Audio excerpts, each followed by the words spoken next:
because you've released that within yourself. You are the light, you're the way, you're the truth. That energy speaks for itself. That in itself will take care of everything.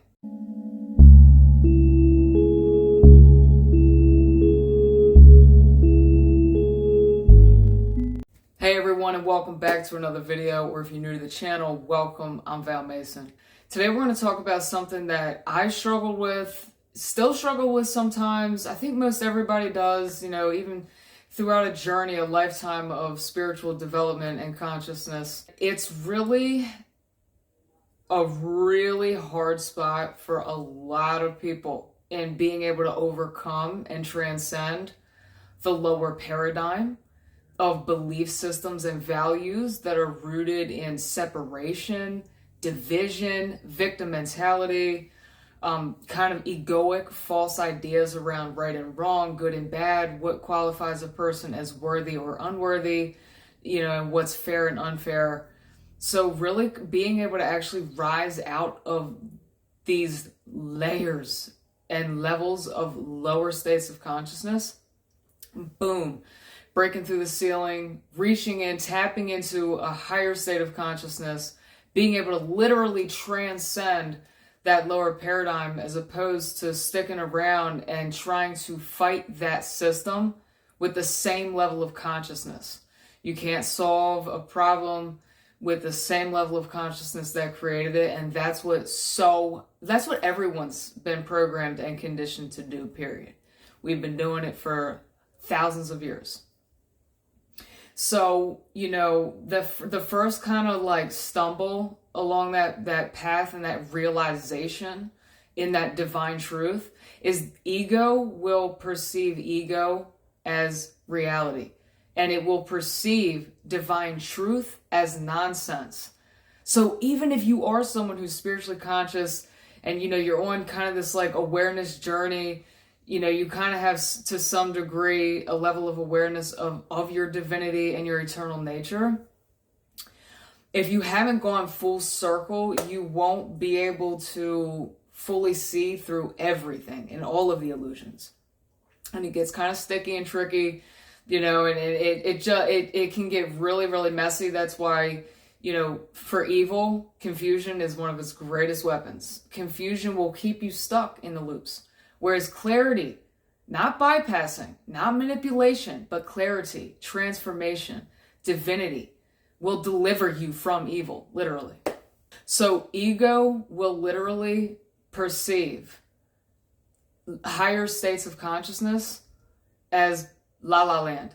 The way that all humans are breaking through and upgrading our energy bodies and being able to rise out of the illusions of the matrix that keep us feeling entrapped is by tapping into and accessing extremely high states of consciousness.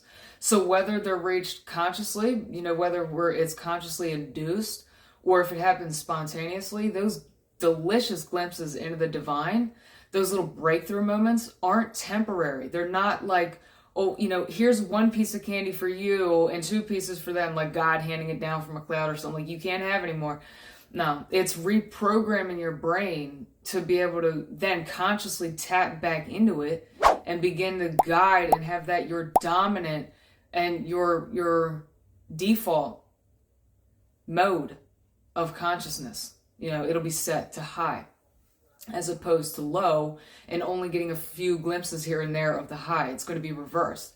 You're going to be programmed to perceive and process life through your divinity, whereas the ego does not have as much power as your divine truth, because that's the way that you've consciously chosen to program your life. And you do have to do it. The divine will give you spontaneous glimpses, but the real work comes in the moment when you realize that somebody dented your car out in front of your house and you go out there and it's no big deal. Oh, I'll take care of it.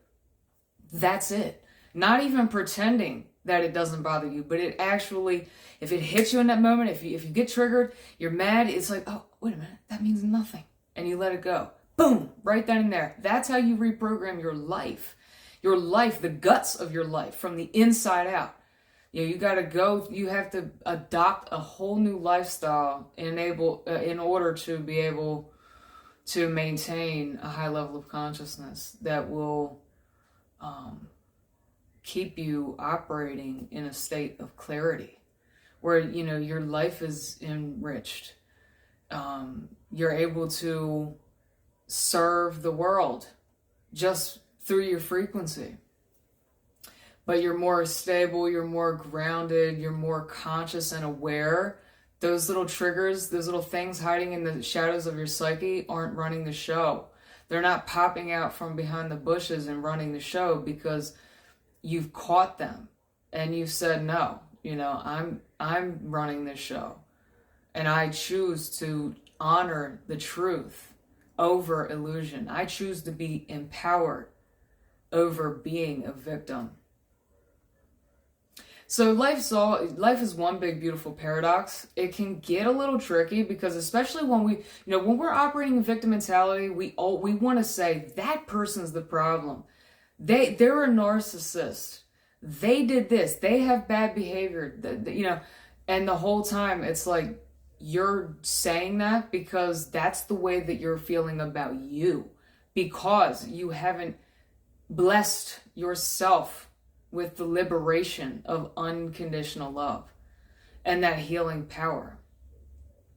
No matter what that person did, if that person is true blue and they're doing their inner work and their intention is to become the best they can be in order to improve this earthly realm, in order to create a safer environment that supports coexistence, compassion, understanding, all of this yummy, delicious stuff that our hearts and soul craves.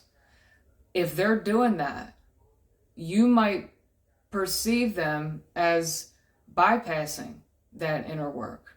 But the whole time, you don't want to let them develop and grow and expand because you are afraid to let go and rise out and shed your current identity and step into the unknown, and hop on the train where not everyone around you can get on at that time. It's going to be a lot of people that don't understand you. You might receive ridicule, be called crazy, have a whole new set of challenges because you've now chosen to honor truth over illusion. You're not playing along with the narratives of the rest of the world. That means they're not going to be able to accept you. If somebody's not doing their shadow work every day, they're not going to be able to support you if you are, or they're not going to be rooting for you if you are, let alone be able to understand you. So, but here's where you get to decide to be a warrior of light and stick to the truth. Listen, if you stick to the truth, you don't have to worry about proving yourself. You don't have to worry about control and dominance and force because you've released that within yourself. You are the light. You're the way. You're the truth. That energy speaks for itself. That in itself will take care of everything. And so that's kind of like the boom, boom, boom, boom. We're kind of going back and forth between the states of consciousness in order to get and maintain the higher state of consciousness. You got to be able to flip through all the levels and have sort of a multi-dimensional vantage point of the complexity of your human psyche. And, once you get there, once you see that, you understand that you're not even who you think you are and that nothing is fixed. And so, if there's any place where you're kind of like choking something off in your life or you're holding yourself back from just like being all that you are as a human and as divine spirit, there's not a natural flow. That means there's something of power and control, an issue that needs to be brought in your consciousness and processed in order to release it and tap more into really just living from the space of unconditional love and acceptance and clarity. Getting those glimpses, that's not insanity, that's actually clarity. Those glimpses aren't a childlike fantasy, that's reality.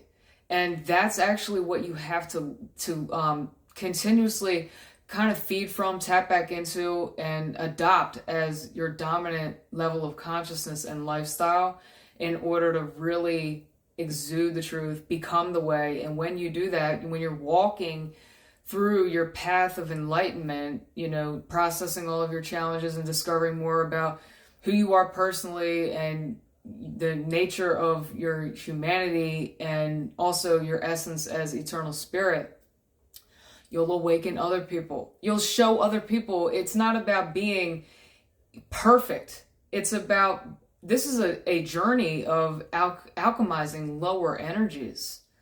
This is a learning process. It's a sacred journey. It's not a competition. It's not a race. It's not who's got more of this or who's better of that. So if that's how you think it is, you've got it twisted, you've got it backwards.